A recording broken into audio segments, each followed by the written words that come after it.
Nou ja, goeiemôre van my kant af. Dis vir ons so lekker om hier by julle hierdie tyd deur te bring vanoggend. Ons voel die liefde. Ek wou sê ons voel die warmte, maar ek gaan jok as ek dit sê. En ek is op die kansel, so ek kan nie nou sulke goed vir julle sê nie, maar dit is vir ons so groot voorreg. Ons beleef regtig tussen al die glimlag en die kuier en die handskud en die drukkies, beleef ons regtig iets van die Here se liefde hierso. Dit is vir ons oorweldigend. Dit is nie net die mooiheid van die natuur nie, dis die mooiheid van dit waarmee die Here besig is. Amen. Amen. Ons is in week 2 van hierdie reeks wat ons noem Kompas. Ek weet nie die van julle wat onlangs 'n kompas vasgehou het, wat jy met hom gemaak het nie. Maar dis nie meer iets wat ons deesdae gebruik nie, nê. Terloops, die van julle wat 'n iPhone het, ek weet daar's 'n kompas ergens op daai ding. Partykeer dan vra ons mekaar, "Is wat dink jy is noord nou?" En dan wys almal in 'n rigting. Ons is meeste van die tyd verkeerd. Besef ons na die tyd so vinnig, okay, nee, dit is nou nie waar ons gedink het nie. Maar iets van hierdie reeks, iets van hierdie woord is wat ons saamvat in die einde van 1 Korintiërs 12, skryf Paulus hier van die baie bekende, die uitnemender weg, die weg van liefde. En God se liefde bring altyd ons tot 'n plek van lewe. God se liefde is 'n aktiewe werk van lewe. Amen. Oral waar jy God se liefde vind, sal jy vind dat daar ook lewe gegee word, lewe geskep word. En dis dan juist daar waar ons nou sê, ons het hierdie geleentheid om te wandel, te leef vanuit hierdie plek van God se liefde. Dit is die uitnemender weg. En ons sê hierdie vir mekaar, hierdie kompas, is wat ons nodig het, om ons hierdie rigting aan te wys in die lewe. Ek hoef nie vir 'n oomblik jou te probeer herinner of oortuig of in kennis te stel die storms wat die lewe kan bring nie. Ek is seker almal van ons hier vandag kan daarvan praat, kan iets deel van waar die storms van die lewe aan die seile op jou skip geknak het.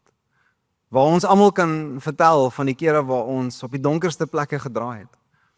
En baie van ons hier gaan deur hierdie lewe en ons worstel met hierdie goed, nê. Waar is die Here? Hoekom gebeur hierdie goed met my? Wat kan ons vir mekaar sê oor hierdie? Wat doen ek? Waartoe moet ek gaan en wat moet ek vashou? Almal se storms lyk uniek, maar die een ding is verseker, 'n storm sal jy erns kry. So dit is in hierdie tye waar ons 'n kompas werklik nodig het. Dis die lewe van ontferming wat ons ontvang van die Vader. Ek wil vandag saam met jou kuier rondom hierdie gedagte, die ontferminge, die barmhartigheid van die Vader. Wat het die Here te sê in my tye van storms? Wat is dit wat ek vandag ter harte neem wanneer ek aan hierdie goed dink? Jy sien, soveel keer dan kyk ons na die lewe van Paulus en ons vergelyk so baie van wat hy beleef het met wat ons beleef en dit is goed so en reg so, ek dink is baie helpvol. Maar daar's baie kere wat ons ook dit baie keer mis, nê. Wanneer Paulus iets vir ons skryf en ons dink is een ding, maar is eintlik iets anderste. En wanneer Paulus skryf van swaar kry, dink ek ons moet regtig verstaan, wat is dit wat hy bedoel wanneer hy sê hy is al deur storms. Hy is al deur swaar kry. Veral in sy tye binne in Asië, dinge so skipbreek, honger, vervolging, teenkanting, gevangenis. Wanneer Paulus skryf oor hierdie pyn en lyding wat ons so dikwels beleef, dan is dit nie 'n klein bietjie pyn, 'n klein bietjie lyding, ag sommer maar net nie. Die goed wat hy deur is, heg baie meer gewig aan dit wat ons vandag vir mekaar gaan sê. So ek wil jou nooi, lees saam met my 2 Korintiërs 1 vanaf vers 3 tot 4, net so die eerste gedeelte. Paulus begin, hy skryf, lofwaardig is die God en die Vader van ons Here Jesus Christus, die Vader van barmhartigheid, die God van alle bemoediging. Hy bemoedig ons in al ons verdrukkings. Die 53 vertaling sê die volgende, het begin met daai woord, geseënd. Geseënd is die God en Vader van ons Here Jesus Christus en die Vader van ontferminge, die God van alle vertroosting, wat ons troos in al ons verdrukkings. Ons sal vandag lekker hier oor kuier. Iets wat ons mekaar moet sê is Paulus het iets verstaan van om geanker te wees, om my ware noord belyn te hou, en om nie van hierdie ding afgeruk te word nie. As ons vandag hierdie erken en sê die uitnemender weg is die weg wat ons volg, is die weg wat ons inloop, dan kan ons dit nie bekostig om vir 'n oomblik onsself los te maak van hierdie waarheid nie, want as ons dit doen, dan gaan die winde en die storms en die strome van hierdie lewe my bitter vinnig wegruk. Daar's iets wat ons vir mekaar kan sê, maar daar's iets wat ons kan doen. Iets wat ons kan weet, iets wat ons onsself aan kan vasmaak, kan vasanker. En so ek wil vandag 'n bietjie saam met jou vandag kuier. Lees saam met my verder hier vanaf vers 8 tot vers 11. Ons het verlede week lekker in hierdie stuk skrif ook gekuier. Paulus skryf verder, hy sê, want broers, ons wil nie hê julle moet onkundig wees oor die verdrukking wat ons in Asië beleef het nie. Dat die swaar kry wat ons verduur het, ver bo ons kragte was, sodat ons selfs aan ons lewe gewanhoop het. Trouwens, wat ons onsself betref, het ons al as te ware die doodsvonnis oor ons ontvang. Maar dit was sodat ons nie op onsself sou vertrou nie, maar op God, wat die dooies opwerk, op hom wat uit ons so 'n groot doodsgevaar gered het, en sal red, is ons hoop gevestig, dat hy ons weer sal uitred. Hiertoe dra julle ook by deur julle gebede vir ons, sodat deur die bemiddeling van baie mense namens ons dank betuig kan word vir die genadegawe aan ons. So Paulus praat hiervan, ek wil saam met ons inspring, nie net die goedjies wat ons so vinnig genoem het, ag is maar net, dis maar 'n paar moeilike uitdagingkies, maar ons kommandeer dit, ons vertrou maar vir die beste nie. Hierdie is drastiese, op die ergste wat jy kan aandink, die donkerste plek wat jy jouself al ooit in bevind het. Kom skryf Paulus, hierdie is lewensbedreigend vir ons, hy gebruik die woorde ver bo ons kragte. Dit is die erns van die saak, van die verdrukking en die omstandighede wat hulle beleef. En dan sê hy hierso, dit is selfs dat ons in ons eie lewens gewanhoop het. Ek weet nie hoeveel ooit daar was nie. Dat selfs in daai oomblik het jy nie eers hoop dat jy weet jy dit gaan maak nie. Dat jou fisiese lewe op die spel is. Dis drasties. Dis drasties, nee. Dis redelik ernstig waarvan Paulus hier skryf. Dit is lewensbedreigend. Maar ten spyte van hierdie, kom wys Paulus vir ons iets wat ek dink ons vandag moet kom vasmaak. Ek wil saam met jou regtig hieroor kuier. Sien die gedagte is, hoe ontvang ons God se ontferming? In daai woordjie ontvang, is daar dalk die versoeking, dat jy in jou gedagtes na 'n plek toe kan gaan, waar jy voel dit is iets wat jy moet verdien. Nee. Soveel kere dan bevind ons onsself in tye van storms. En dan draai ons na die Here toe, en in 'n oomblik is ek so bewus van net my eie gebrokenheid. In 'n oomblik is ek so bewus net van dit wat ek al in my lewe deur is en aangevang het en waarmee ek besig was, en wanneer ek wil vra vir hulp, dan is die vyand so goed om my te herinner hoe sleg ek eintlik was, nee. Dit maak dit so moeilik, en dan stel ons daai versoeking dat ons moet dit verdien, God se ontferming, sy barmhartigheid, sy bemoediging, ons moet dit nou kom verdien. En dit is 'n leuen. Dit is 'n leuen vanaf die vyand. Jy sien, as ons praat van ontvang die ontferming van die Vader, is dit nie iets wat ons moet verdien nie, dis eintlik net iets waar ons onsself moet posisioneer. Ek wil jy moet ook vir 'n oomblik dink aan 'n skip. Die wind is beskikbaar om jy te vat waar ook al jy wil. Jy kan nie die wind maak nie. Jy kan nie die wind opkikker nie, jy kan nie die wind na vore roep nie, die wind is daar. Maar wanneer jy nie daai seil opspan en oopmaak nie, gaan daai skip nêrens nie. Jy hoef dit nie te verdien nie. Jy hoef dit nie te vermag nie. Maar daar's iets van hoe ons onsself posisioneer. Ek wil vandag saam met jou deur wat Paulus hier vir ons geskryf het, wil ek saam met jou 'n studie maak van hoe ons dink aan wat ons doen in tye van storms. Is jy saam met my? Vanoggend kan ons dit doen. Amen. Die eerste ding wat Paulus vir ons wys hier is dat ons het regtig nodig. Ons het hierdie krities nodig om eerlik te wees in ons tye van swaar kry. Soveel gereeld wanneer jy hierdie teekom, hierdie oomblikke, hierdie tye, dan voel 'n mens amper in die verleentheid, nee, om te moet sê, dit gaan swaar met my. Of dit nou is fisies, emosioneel, in jou gesondheid, in jou finansies, in jou verhoudings, wat ook al dit mag wees, die punt is, wanneer jy 'n storm identifiseer, dan is dit vir ons so maklik om dit te probeer net ignoreer. Maak jou oë net toe, druk jou ore toe, draai jou kop net weg. En ons eintlik maar minag hierdie oomblikke. Ons draai van dit af weg, want ons is eintlik so bang dat as ons nader moet kom aan hierdie ding, weet ek nie of ek dit kan doen nie. Paulus kom skryf hier vir ons, hy sê, hy wil nie ons moet onkundig wees oor die verdrukking wat hulle beleef het nie. Met ander woorde, moenie wegskram van hierdie moeilike omstandighede af nie, kom wees eintlik eerlik oor waar jy is. Kom wees eerlik oor dit wat jy beleef. Baie keer dan dink ons dat wanneer ons eerlik is oor ons storms, eerlik is oor ons uitdagings, dan dui dit aan op swak geloof. Nee, hoe durf jy nou sê dit gaan sleg met jou? Jy is mos 'n oorwinnaar. Jy kan nie sê dit gaan taai met jou nie. Jy beleef julle nie daai spanning nie, is dit net die mense daar bo in Gauteng.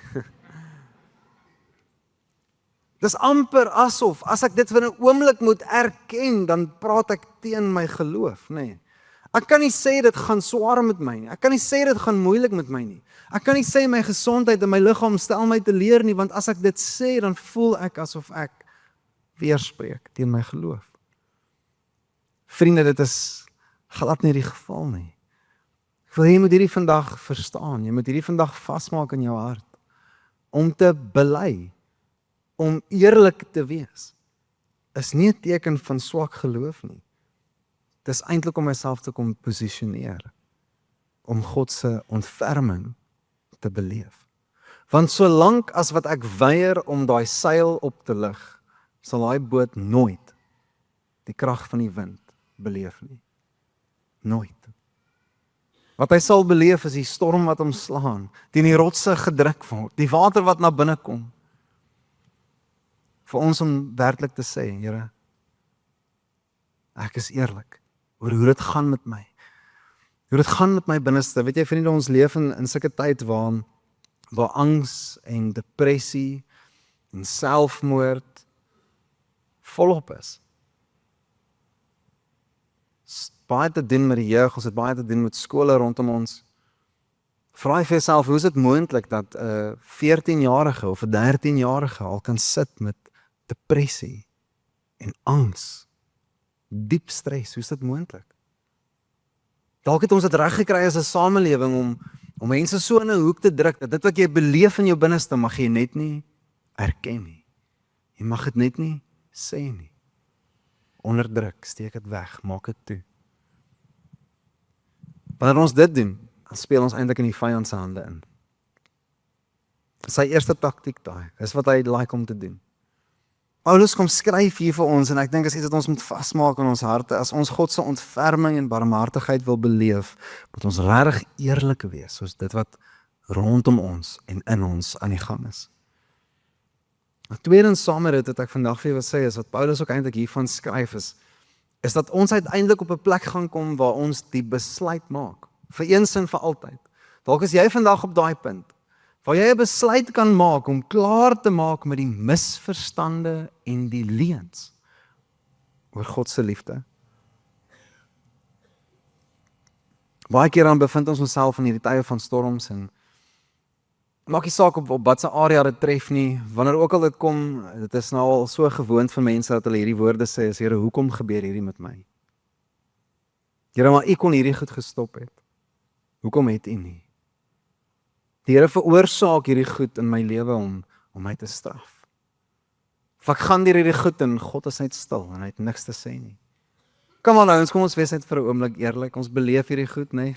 Ons het nou net op punt 1 gepraat oor eerlik wees. Kom ons almal was al op daai plek, waar ons regtig hierdie emosies, en dit is wat dit is emosie, deur hierdie goed werk en sin maak van alles en hierdie gevoelings stoot op. En die vraag is, as ek daai kompas optel, verskuif hierdie ding se ware noord, of bly hy vas? Is daar sekere goed in jou geloof, wat maak nie saak wat rondom jou gebeur, hierdie ding se rigting bly vas. Hierdie ding se waarheid bly vas. Jy kan daai kompas vertel wat jy wil.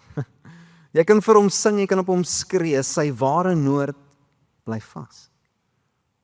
En dit is vir ons so nodig, vriende, dat ons moet klaar maak met hierdie hierdie leuns, hierdie misverstande, want die oomblik as jy jouself bevind in 'n storm en jou kompas is onseker, dan sien jy nie moeilikheid. Dan sien jy nie moeilikheid. As die ding wat ek na toe gryp, nie vir my met absolute duidelikheid en sekerheid kan wys waant ek op pad is nie, is ek in die moeilikheid. Amen. So miskien, of jy nou 'n storm is vandag of nie, is dit 'n goeie idee om seker te maak, jou ware noord is nog vas. Die Here is goed. Hy veroorsaak nie sleg nie. Hy straf nie sy kinders nie. Hy's nie uit om met jou lewe skaak te speel nie. Hy het sy lewe gegee vir jou. Die duurste prys betaal. Hoekom sal hy dan nou 'n mes in hê vir jou? God sit nie en wonder nog hoe hy dink oor jou nie. Hy het dit lankal in sy kop uitgesort. Hy noem jou sy seun, sy dogter, sy kind. Dan tref ons lewe hierdie oomblikke van storms. Maar ons weet wie ons God is. Ons weet wat hy van ons sê. En ons weet hy sê, amen.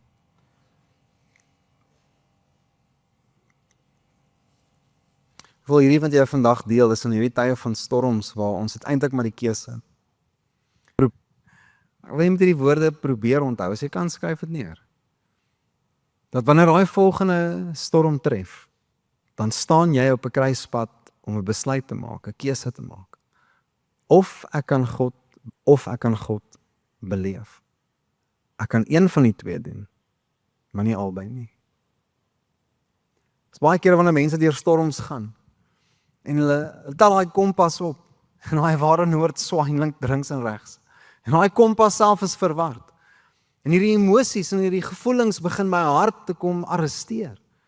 En hierdie goed oorweldig my, oorrompel my. En ek kom op hierdie bitter plek neer, waar ek eintlik God wil kom blameer, Here, want jy kon dit gestop het, Here. U kon hierdie goed verander het. Soos wat ek dit doen, kom maak ek my hart toe. Kom maak my hande toe.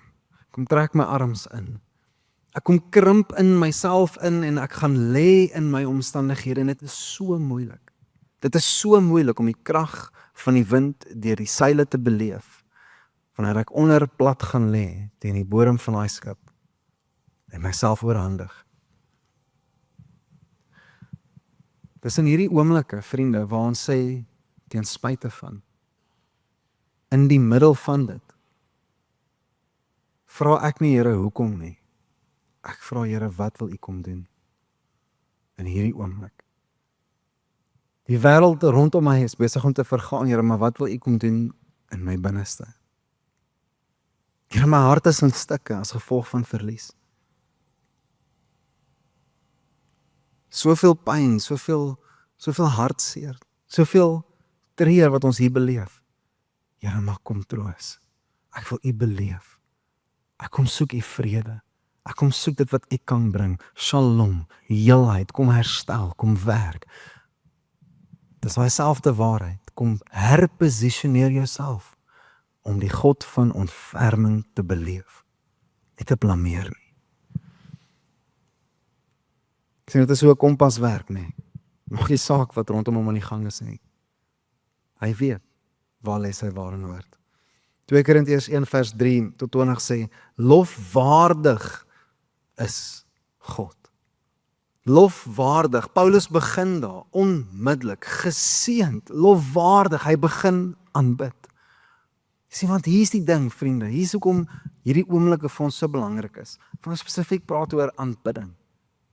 Dis hoekom dankbaarheid en aanbidding vir ons so belangrik is. Dit verander nie noodwendig die goed rondom my nie. Jy klim in dieselfde kar na hierdie diens. Jy ry na dieselfde huis toe, jy sit in dieselfde huwelik, jy het dieselfde kinders, jy het dieselfde werk. Dit verander nie die goed rondom ons nie, maar dit kom verander iets hier binne my.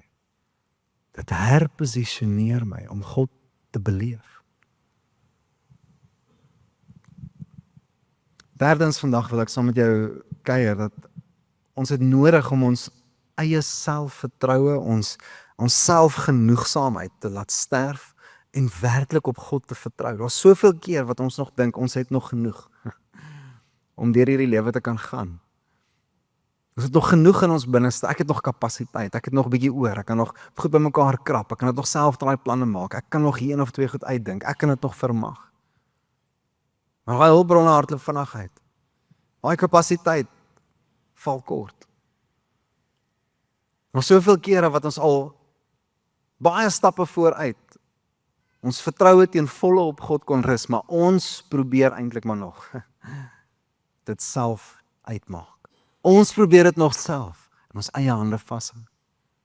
In plaas daarvan om dit oor te gee. Hoor wat skryf Paulus in vers 9. Hy sê trouens wat ons onsself betref, het ons al as te ware die doodsvonnis oor ons ontvang. Maar dit was sodat ons nie op onsself sou vertrou nie, maar op God, die een wat die dooies opwek.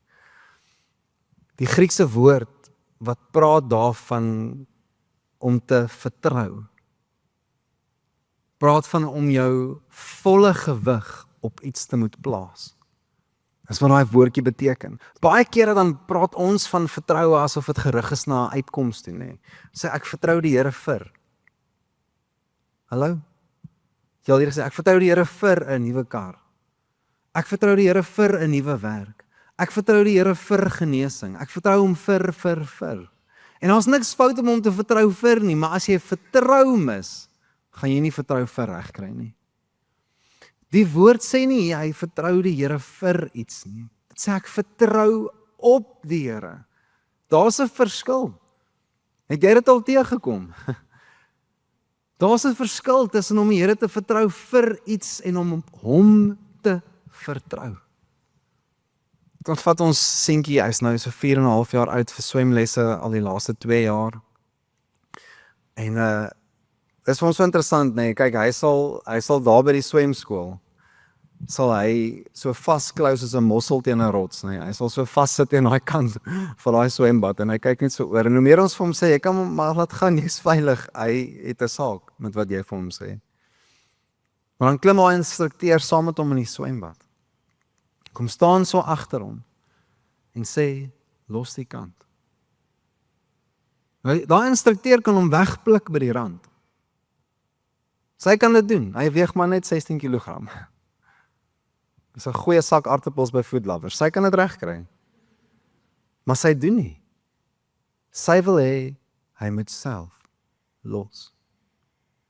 Want totdat jy nie die kant van daai swembad los nie, gaan jy nie eerstehands beleef hoe iemand agter jou staan en in krag van ontferming en liefde en genade jou optel nie. Die Here staan agter jou en sê los, maar jy klou teen daai rand vas. Ons het nodig om ons selfvertroue, ons selfgerigtheid, ons selfsugtigheid te los en op hom te vertrou. Dis die verskil. Dis die verskil. Dit is interessant, Paulus kom skryf ook nie in hierdie gedeelte en hy sê die duiwel het ons op hierdie plek gekry nie. Die duiwel het hierdie veroorsaak. Nee. Hy sê dit was vir ons van beste belang dat ons aan onsself moes sterf sodat ons op God kon vertrou. Selfs in die mees haaglike omstandighede erken ek dit, my afhanklikheid van die Here. Here, dat sonder U gaan ek nie hierdie kan doen nie. Mag ons nooit op 'n punt kom waar ons sê ek kan hierdie op my eie doen. Ek kan hierdie nog self uitfigure. Ek kan nog self hierdie ding red. Ek kan hom nog self regmaak. Mag ons nooit. 'n vierde ene wil ek vandag saam met jou kuier is dat ons leef vanuit hoop en nie net hierdie gevoel van vrees nie. Kyk, dis wat 'n storm kom doen. Hy kom maak jou in 'n oomblik bang. En dit is so maklik dat ons oorweldig word deur dit wat rondom ons aan die gang is. Maar weer eens, soos wat daai ware noord vas lê, kan ons vir mekaar sê, daar's iets wat 'n groter stem het as die druis van die storm. Daar's iets wat 'n duideliker sê as die stem van die omstandighede. 2 Korintiërs 1:10 skryf Paulus, hy sê op hom wat ons uit so groot doodsgevaar gered het en sal red, is ons hoop gefestig, dat hy ons weer sal uitred. Paulus gebruik 3 tydsvorme, en hy doen dit so opsetlik, hy doen dit so intentioneel, hy doen dit so aspres, wat ons kom help om ons hoop op hom te vestig. Hoe lyk 'n lewe wat lewe vanuit hoop? Eerstens, kom wys Paulus, hy het ons gered, hy sal ons red, hy red ons. Wanneer Paulus skryf, hy het ons gered, is dit dat ons terugkyk en ons onthou. Jy was soveel kere wat ons in 'n storm kom, en dit is amper asof vir die eerste keer is wat 'n storm ontslaan. Maar dan besef jy, daar was al storms voor hierdie storm. Daar was al tye voor hierdie tyd, waar ek in 'n baie soortgelyke boot was. En op 'n baie soortgelyke manier het ek hierdie winde al beleef. En ek kom kyk terug, ek onthou, die Here het my aldeur gedra. Dan sê hy red ons, soos wat God in die verlede al gewerk het, is hy nou besig om te werk. Jy kan in dieselfde oomblik eerlik wees oor dit wat jy beleef en sê en verklaar, ek weet, die Here is nou besig. En ek weet hy het my nie verlaat nie. En ek weet hy het my nie gelos nie. En ek weet hy's besig met iets. En op dieselfde manier, hy sal ons ook eendag finaal kom red. Vriende, waarmee jy jou Skepper vertrou, waarmee jy hom vertrou, is baie meer as net gesondheid, omstandighede, goeders en dinge, werk, verhoudings. Jy vertrou hom met jou ewigheid. Kyk, in hierdie lewe kan jy nog 'n paar goed fix, nee. Jy kan 'n belegging nog omdraai, jy kan 'n huis herbou, jy kan 'n kar vervang. Daar's 'n paar goed wat jy nog kan fix in hierdie lewe. Maar die ding wat jy hom mee vertrou, wat die waardevolste is vir jou, is jou ewigheid. En as jy in die een oomblik sê, ek voel veilig in die hande van my Vader, dat my lewe, my ewigheid in Christus veilig is vir altyd, om hom dan te vertrou vir omstandighede is baie maklik. Hoekom? Hy het my al gered. Hy's besig om my red. Dis 'n lewe van hoop. Dis 'n lewe van hoop, nie vrees nie. Wat is daar wat ons kan uitruk, wegruk vanuit die hande van die Here? Niks. Daar's niks. So 'n laaste een vandag vir ons. Dis ek vertrou dat ander mense saam met my kan kom bid. Dat ander mense saam met my, langs my kom staan, saam met my bid, saam met my vertrou. Hoor wat skryf Paulus vir ons. Hy sê, hiertoe dra julle ook. Julle dra by deur julle gebede vir ons. En hier is iets wat ek wil ons nie moet minag vandag nie, vriende. Ons moenie hierdie miskyk nie. Ons moenie hierdie miskyk nie. Hierdie volgende paar woorde is 'n aanhaling, ek is onseker oor wie dit gesê het, maar dit sê die volgende, dit sê, the enemy first isolates us, and then he violates us. Dit is sy eerste trek. Hy like dit om jou te isoleer. Wanneer ek eerlik is oor my stryd en my storm,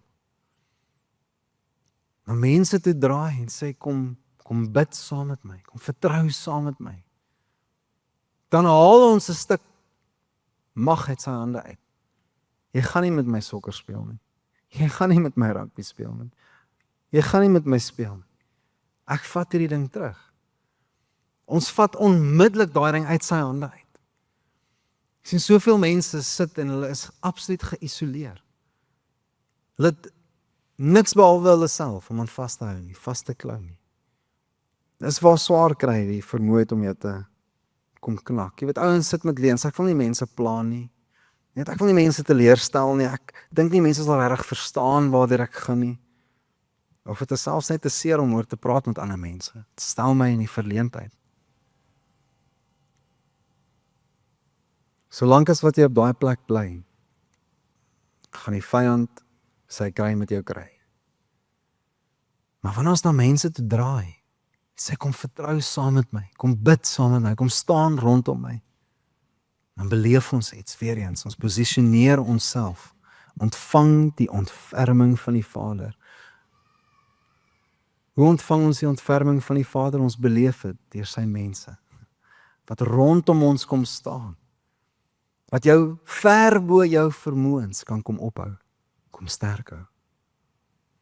Ek wil vra dat die aanbiddingsspan vir ons na vore kom. En ek wil jou vandag begelei in hierdie oomblik, waar ons net opnuut na die Vader toe kom draai, en ek weet nie waar jy is nie, maar ek is redelik oortuig dat ek weet almal van ons het ergens een of ander storm. Of iemand rondom jou, wat deur 'n uitdaging gaan, of deur 'n moeilike ding worstel, of met vrae in hulle binneste leef, of onsekerhede oor hoe môre gaan lyk.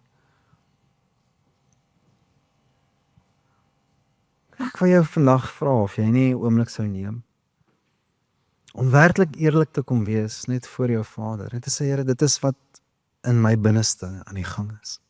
Here, dit is wat ek beleef, hierdie is die goed wat my bekommer, hierdie is die goed wat my aandag so kom wegruk. En toe kom vra, Here, wil U nie vir my vandag in 'n oomblik net van U ontferm, my binneste toe kom spreek. Wil U nie kom net omhels, omring, kom vasmaak, kom bedek.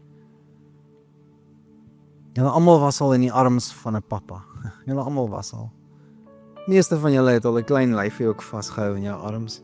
Jy ken daai gevoel. Jy weet. Jy weet.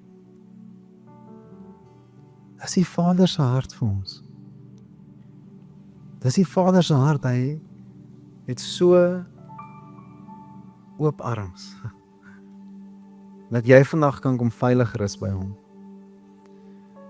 En dan vra jy, Here,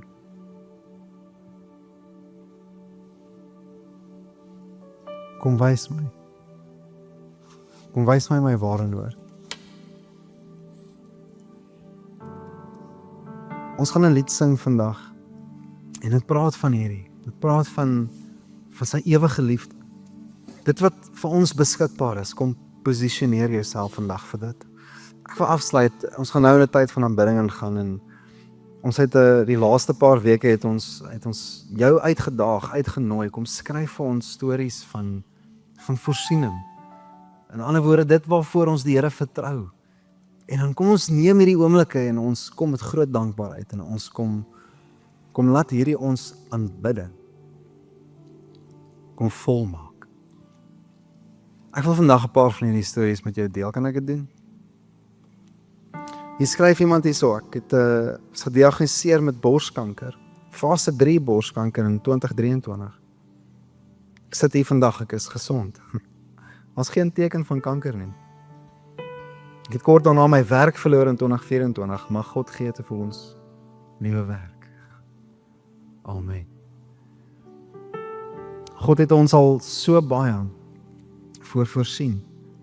Ek kan nie genoeg dankie sê nie. Ek saai soveel en sover as ek kan. Al wat ek sê is, Here, dankie. Dankie dat U vir my voorsien. U voorsien aan my 'n goddelike man. Die verkoop van ons plaas, die afgedwaalde broer wat weer terugkeer na God toe. Die dogter en man wat genees is van kanker. En dat ons hier kan kom aftree in Hartenbos. Here, dankie. Dankie. Ons wil kom dankie sê vir die Here. Alles wat ons het in 2020 het ons verloor. En in 2022 het ons alles weer teruggekry. In 2022 is ons baba seun oorlede, en ons het so gebid vir 'n ou baba. In 2025 is ons baba seun gebore. Hy word nou 1 jaar oud. Dankie, Here. Dankie, Here, vir nuwe lewe, 'n tweede kans. Ek wens ek kon alles neerskryf. God het my kom red uit 'n lewe van verslawing en dwelms. Ek het nou 'n wonderlike man, suksesvolle besighede. 'n tweede kans om weer te lewe hier in Mosselbaai. Here, dankie. Ouens, hierdie is so nodig dat ons hierdie goed hoor en beleef. Dis dieselfde God. As hy ons al gered het, kan ons met oortuiging sê hy is besig om ons te red. En kan ons met 'n hoopvolle verwagting leef dat hy ons eendag weer finaal gaan red. Amen. Ek wil jou nooi, kom ons draai ons harte na die Vader toe. Kom ons spandeer 'n tyd in aanbidding. Hierdie is jou tyd saam met hom. Kom ons maak so. Amen. Kom ons staan op.